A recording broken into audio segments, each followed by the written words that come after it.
Dokkan battle video, and we are here for our next no item run in Super Battle Road. So of the 10 new Super Battle Road stages, this is now the 9th out of 10 that we have got completed here. Special pose. The only stage left is Team Bardock. I actually have not even attempted that once, but I do finally have all of the characters done, link leveled and stuff like that. So I will do attempts for that. And then of course we have Extreme Super Battle Road stages coming out very, very soon as well. So this run ended up being very easy. This only took me about 20 minutes to get this done, because it's like, it's not as simple as just like, oh, we have this ridiculously OP Gotenks who cucks Super Battle Road stages. By the way, that dodge saved us 100k damage, by the way. 3 dodge just saved us 100k damage. Show that to the dummies who go, look at my spreadsheet, that's wrong, 3 dodge is bad. Okay, yeah, well, it worked out pretty good right there, didn't it? So this Gotenks is ridiculous. I mean, look at this, like he basically sealed our victory in the first stage immediately. It's like if he didn't get auto-killed by the enemies right there, like we made it through the first fight, basically. That's how busted that Gotenks is. But it's not just adding him to the team that allowed this no item run to be easy, but it's then I was able to bump off. Listen, I felt like last year, like God Topo looked like he was, oh, so crazy. I don't know if it's just like power creep hit or whatever. God Topo is good, but there's just RNG. Like, but if you're above 70% HP, God Topo gets, like, he's unrunnable. Right? Like, he just gets blasted away so badly. And then Dispo, dude, you know, Dispo is just, like, not good, right? Like, it was funny memeing around doing no item run attempts, like, Dispo's gonna bring it home for us, and then he just gets instantly killed. But basically, because we have this AGL Gotenks who's really good, who I can run on rotation, I could then cycle in Super Saiyan 3 Gotenks over God Topo, and then the AGL Gotenks over Dispo. And my intention here is now just running both of the Pride Trooper units, the Pride Trooper, like, Awakened version, Topo, and Pride Troopers, and then the SSR Topo together. They're invincible. They're not really going to take damage together. I could do this, too. Now, Gotenks, physical Gotenks, the couple times I did die prior to making it, like, to successfully getting this run, it was because of physical Gotenks not dodging. I mean, maybe, you know, it would be too much because he hits so hard. But if he had a high chance to dodge instead of a medium, that would be so nice. Medium can help, but it's so unreliable, right? Like, you know, people will always say, like, oh, UI Goku's unreliable, stuff like that, but to me, like, 50% and 70% chances to dodge, I've won so many stages off the back of those characters. But 30% chance to dodge, not really. AGL Gotenks, by the way, in case you guys have not realized how ridiculous he is. Okay, here's physical Gotenks. Do you see that nice 5 million attack stat by Gotenks? Like, what's unbelievable about the damage this physical Gotenks is doing in here is that, like, you know, there's no support.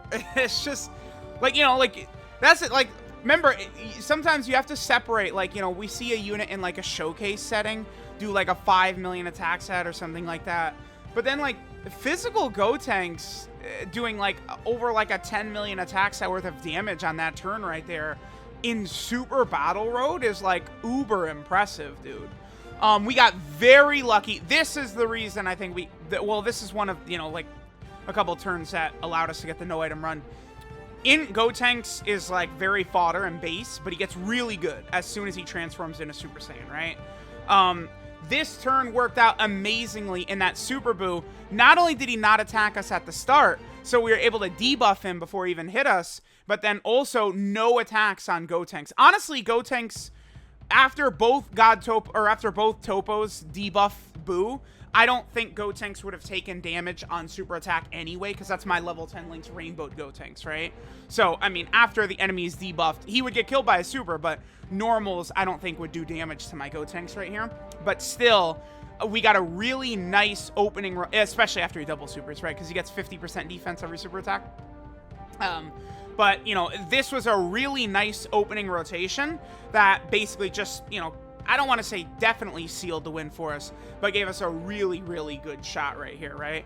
Because again, the debuffs by the Topos, you know, those last for 3 turns. So, you know, now Boo is like really locked down. He can only really mess with us via super attack. And then, you know, AGL Gotenks has a high chance to stun. Look at that, dude, 5.22?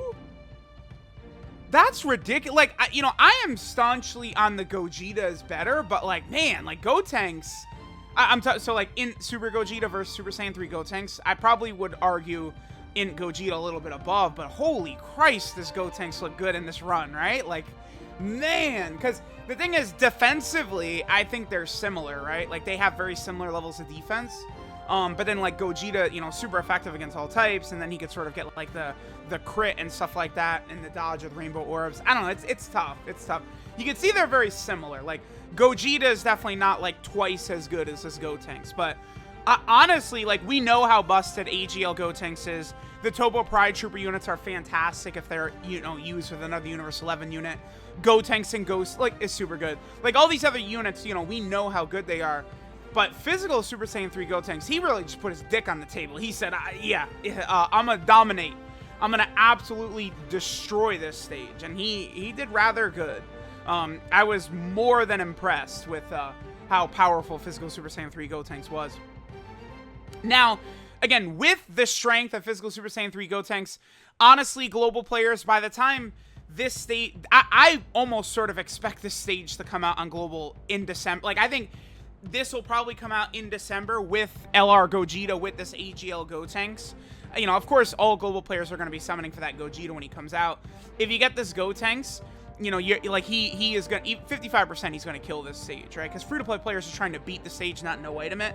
So y'all are, you know, going to be using Icarus items and stuff like that, right? You know, Whis items, and like, you know, even 55, like, dude, like 2.24 right there. Remember, with one enemy, his defense is much higher, right? He still's got the stun. 3.43 for that Gotenks. Holy shit, that's much higher. Like, this team, like, these Gotenks just link really well together, right? It's so crazy. One unit comes out, this AGL Gotenks, and my entire, like, team build was able to be, you know, changed around. Because before, it's like, I had to rely on God Topo and Dispo, and it's like, they're not, not what I would consider reliable, is what I would say about God Topo and Dispo, right? But now, you know, with them off the team, this was just very, very clean. Because we have so many stunners and attack debuffers. It's like, again, like, you get one of these crazy summonable units just added to one of these teams, and all of a sudden, these get way easier. It's like, you know, Fusion Extreme Super Battle Road no item runs before were really tough, but I mean, now with, like, so many units, you know, Super Saiyan 3 Gotenks is EZA, Tech Gogeta, this AGL Gotenks, like, Fusion is a lot better than it was just, you know, 6 months ago. All right, now this is a tough fight right here. I made it here several times with my previous team build, right? But this is, like, scary because it's like 17 AGL Gotenks gets a lot of defense on super attack. Like, he's pretty good defensively after he supers, so running him in slot 1 is very dangerous, but we get the Dokkan attack. So I was like, oh boy, Dokkan attack. Like, literally, as long as, like, Goku or 17 don't kill Gotenks right here, I felt like we had won. Because AGL Gotenks, you know, AoE 50% chance to stun. Like, I feel like we're gonna get some really good, like, you know, effects out of that, right? Like, you know, if he stuns 17 or Goku, we're looking in a really good spot. Vegeta's definitely dead. I don't think Gotenks finishes off 17 or Goku, though. Again, this third fight is tough. But yeah, Vegeta is dead. And then, of course, Gotenks did, what, like 9 million damage right there? So it looks like even... Okay, Goku got stunned. And look how stupid this Gotenks is. Does he look good enough to you guys? He's so stupid. AoE, 50% chance to stun. So crazy. So, like, now we're good. Now, like, I get to this turn, and it's like, I feel like I probably can't lose just as long as I debuff both 17 and Goku, right? I just need to make sure that both of them are debuffed. As it turns out, I sort of misplayed here, but I couldn't have predicted how this was going to go. I guess I should have just aimed everything at Goku. is what I should have done. But, you know, I made sure to debuff, no matter what, I felt like, again, as long as I debuffed both, I would be okay, right? But, again, as we're about to see, I should have aimed only at Goku specifically. Because Goku gets one last monster hit in on us before this ends. So there's our debuff on Goku. Goku survives with the tiniest sliver of health. Gotenks super attacks and 17 is taken out. So it's like, all right, like we're good, right? Like look at this. Gotenks, are you kidding me? Dude, Goku actually had like 50 HP left right here. He actually has got like 50 health. I would love to see what the actual number is. Legitimately, this man Goku has got like 50 health at this point, right? And take a look at this. Yeah, can you guess what's going to happen here? Now, he is debuffed, so I was fairly confident, even worst case scenario, we would survive. And we do. Obviously, this is a completed no-item run, but it's like, he has actually like 100 HP or less or something like that. And then, of course, he's like, yep, let me just toss this out at you real fast to make you very scared. I think if not for debuffing Goku, we probably do die right there. Probably. But, you know, Gotenks is able to double-digit the normal attack, and then, yeah, overkill, needless to say. So there we go. Special pose item, or special pose to Battle Road, no item run done. Very, very easy. Once, you know, because, again, the problem with this was the most unfun run of any of these stages ever. Because the roster's so bad. Right, but like you just add AGL Gotenks because like, okay, the Topo and Pride Trooper units, the thing is they are only good with a Universe 11 ally, so I had to be running Dispo and God Topo and stuff like that. But now with, you know, AGL Gotenks, I could just run the Pride Trooper units together and then I could completely forego God Topo and Dispo, and then that allowed me to get Physical Super Saiyan 3 Gotenks in here as well. And so then, you know, we had multiple stunners, we had our attack debuffers. We were just, you know, completely good to go with all the power. So this was not that bad. All right, so next we'll jump into Team Bardock. And then there's 10 Extreme Super Battle Road stages coming out soon as well. So let me know what you guys think. Physical Gotenks was a bad boy in this video. And I'll catch you guys next time.